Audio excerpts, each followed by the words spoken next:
Assalamualaikum warahmatullahi wabarakatuh. Halo Sobat Cuan, apa kabar? Semoga sehat selalu dan banyak rezeki. Trading lagi ya bareng saya, Laras Lesdiantoro. Kali ini di edisi Kamis, tanggal 14 November tahun 2024.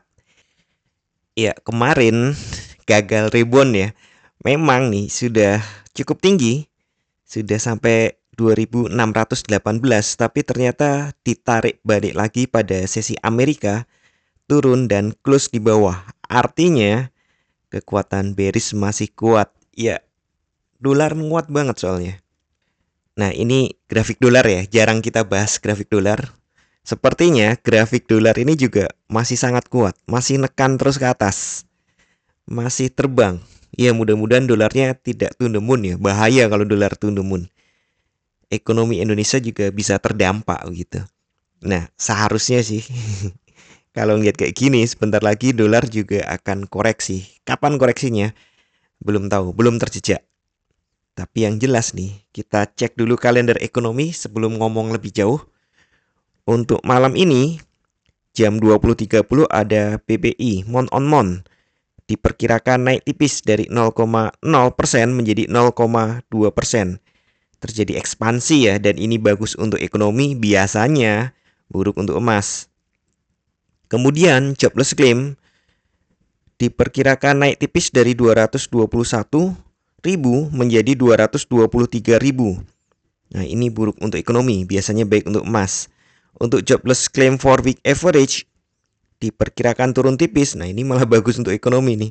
Dari 227.250 menjadi 226.000.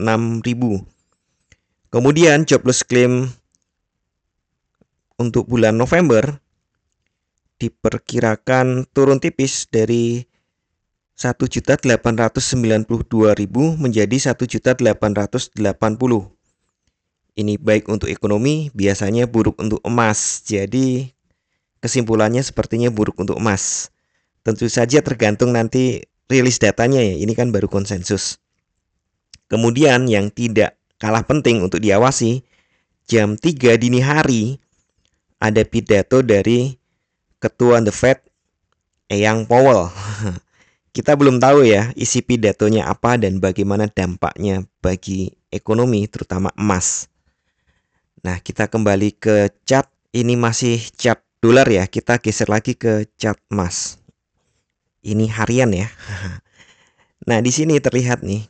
Tadinya saya pikir ada head and shoulder, tapi ternyata kalaupun ini head and shoulder tidak simetris. Nah, untuk hari ini tentu saja open di bawah open kemarin, kemungkinan akan terjadi penurunan lagi.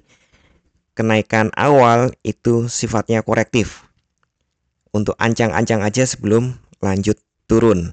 Nah, di bawahnya nih nggak jauh di sini ada area yang cukup berbahaya, area yang harus diawasi di sekitar 30 ke bawah ya, 30 sampai 472 ini area yang harus diawasi. Mungkin dia akan sampai ke area itu dulu, baru kemudian naik, karena di sini nih banyak order yang tersisa sepertinya, karena kondisinya sebelumnya seperti ini ya.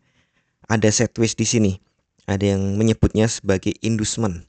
Kita turunkan time frame ke 4 jam. Ya, ternyata 4 jam masih terlihat banget ya. Kalau ini adalah downtrend.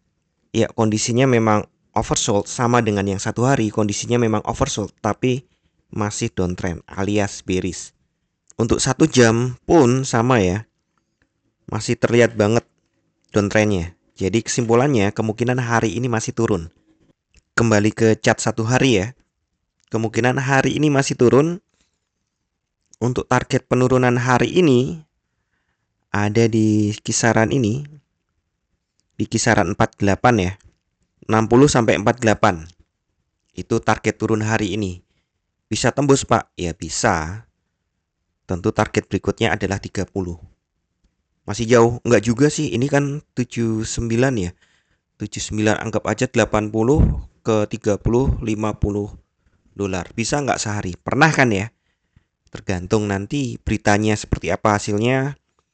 Terus kemudian kakek Powell ngomongnya kayak apa. Nah, itu peluang-peluangnya. Sedangkan peluang naiknya, reboundnya, ya mungkin maksimalnya 2.600 deh maksimalnya. Kayaknya seperti itu. Kisaran ya. Ya bisa lebih-lebih dikit.